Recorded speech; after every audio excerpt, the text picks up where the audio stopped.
A few weeks ago, we covered an Adani Group expose that was published by the US short seller Hindenburg Research. Well, last week, Hindenburg found itself a new target, Block. Specifically, Block's payments platform, CashApp. According to Hindenburg, CashApp is a fraudulent business. The report accused CashApp of faking its user numbers with duplicate accounts, taking advantage of people with, quote, predatory loans and fees, and it also alleged that CashApp is commonly used for illegal activity. As an example, it cited how hip-hop artists frequently rap about it in reference to drugs and murder. Block shares fell as much as 22% after that report was released. What are your thoughts on this, Scott? Actually, Ed, I thought you had the most interesting take on this. What are your thoughts? Well, basically, I don't buy it. Hindenburg, I really respected for a long time. I think that they've done some amazing work with the Adani Group. They did amazing work on Nikola. But this, to me, is, in your words, a giant nothing burger. They're reporting... let's go through the evidence that they actually said. So, one, they said that the user accounts are fake or they are duplicates. Their evidence for that is that some employees told them that. And I just don't really think that you can trust former employees who maybe were laid off, who have some reason to dislike Block as a company. Either way, that's one thing that they thought. Second, users are engaging in fraud. Lots of people engage in fraud. I don't really understand how that's Cash App's responsibility to prevent fraud. I think that's the law's responsibility. And then third, the thing that they hung their hat on is that rappers use Cash App in their lyrics. And that to me is the giant tell that this is actually not that big of a deal. And the thing that I was thinking about from a personal perspective, they said at the very top of the report, we've been investigating Block for 2 years, which I assume was their way of saying we've done our research here.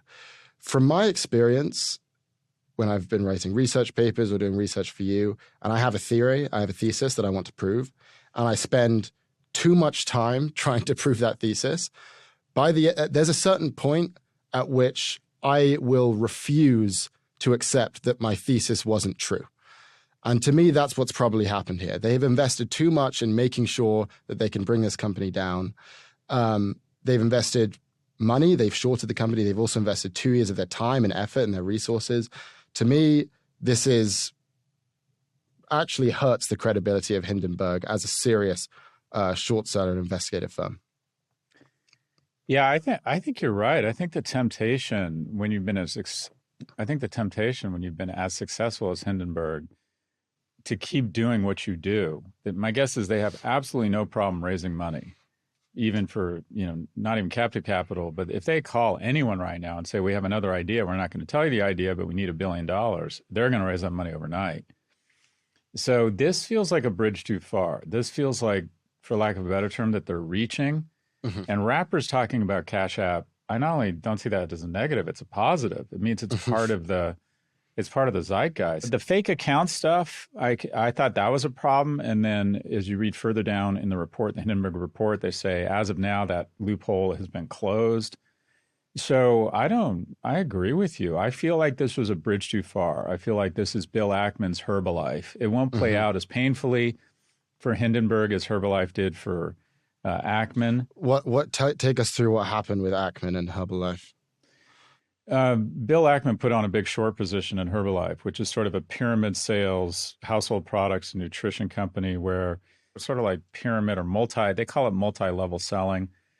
And I think Bill Ackman, it offended his sensibility. I think as a guy who flies around on a Gulfstream and probably has an amazing home in the Hamptons, he probably finds that type of selling as predatory and can't relate to it. And I'm sort of the same way. I would never, I wouldn't want anyone I know involved in that type of multi-level marketing, whatever you call it.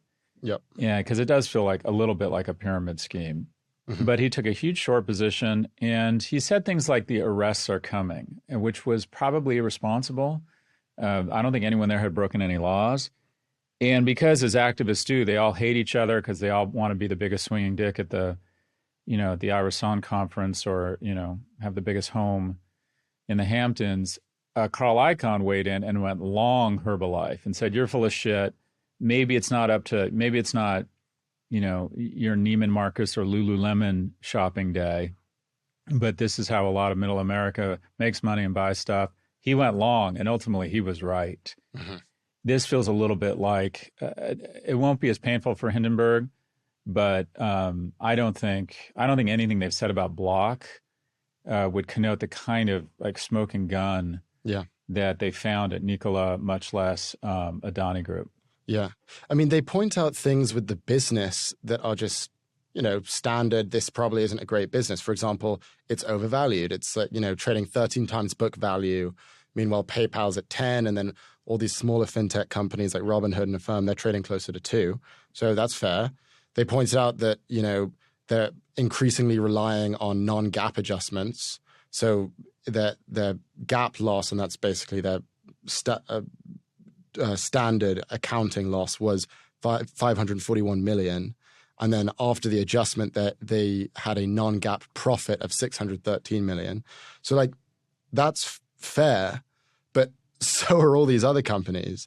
And then to sort of open this big report with, look at all these rappers who are talking about CashApp in reference to murder, it just seems like a giant exaggeration of what is likely just kind of an overvalued business.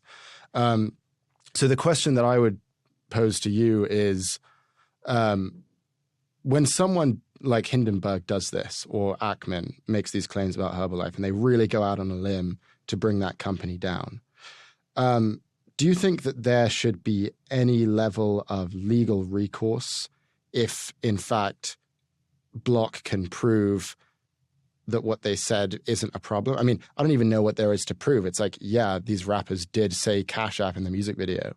But what do you think about just the legal ramifications if you want to go gung-ho on a short position? My understanding is, as long as you believe what you're saying and as long as you have evidence to back it up, you can exaggerate, you just can't lie. And a lot of it is in the phrasing and the nomenclature. That is it fraud, or is it misleading, or is it false advertising? Is it sex trafficking? Or what is it? So Block responded exactly as they should have done, with one small tweak, and that is they responded with data. They went line item by line item across every accusation and backed it up with data and said, okay, you're right. When you applied for a credit card under the name Donald Trump, you could get it. That loophole has been closed. You're right. Rappers reference our currency or our payment method as they reference other currencies and payment methods. I mean, have you ever heard the term Benjamin in a rap song? I think you have. So they refuted it with data. The only thing I wouldn't have done was they said they were investigating their legal options. I think that makes them look defensive. This is free speech. Your only legal recourse is when a company knows they're lying and spreads those lies, and those lies have direct, provable economic harm, such as what we're seeing with the Dominion case against News Corp. I don't think they're going to find that here. I think the stock recovers and everybody just moves on. Just final follow-up. Don't you think that, Hindenburg, even if we are right, which is this company's fine, Hindenburg's still going to profit off of this, because the terms of a short position only apply for a limited period of time. So they probably shorted with those options set to expire, this week. Every time that Hindenburg has shorted a company, the company's value has gone down by an average of 15%. This is a winning game, irrespective of whether they're right or not. How do you reconcile that? Well, there's two things. The first is we don't know what the date was, how those options were dated. So if they if they massively went short the stock, it depends how long they hold it. Yeah. They might have thought this thing's going to get cut in half. And if they bought options, we don't know, or if they bought puts, we don't know if those puts were dated this week or in a month from now.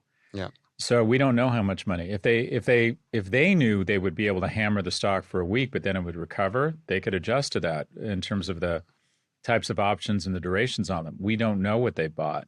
Yep. The second thing is, every time you do a head fake, and activists usually coming into a company, I know as an activist investor, will move the stock in the short run. And you think, oh, it's a great strategy. Just go in, pop the stock. The reason you get that pop as an activist is you're seen as someone who's in it to win it. You're just not in there for the pop and then you bail. Yeah. Because their ability to move stocks is based on the fact that, one, they've been right, and two, they're seen as long-term players that stick with their short positions and don't just kind of pump and dump or don't send a false flag, scream fire, and then run out of the building. So they can only do this so many times before that premium, that Hindenburg premium or implosion, if you will, begins to diminish.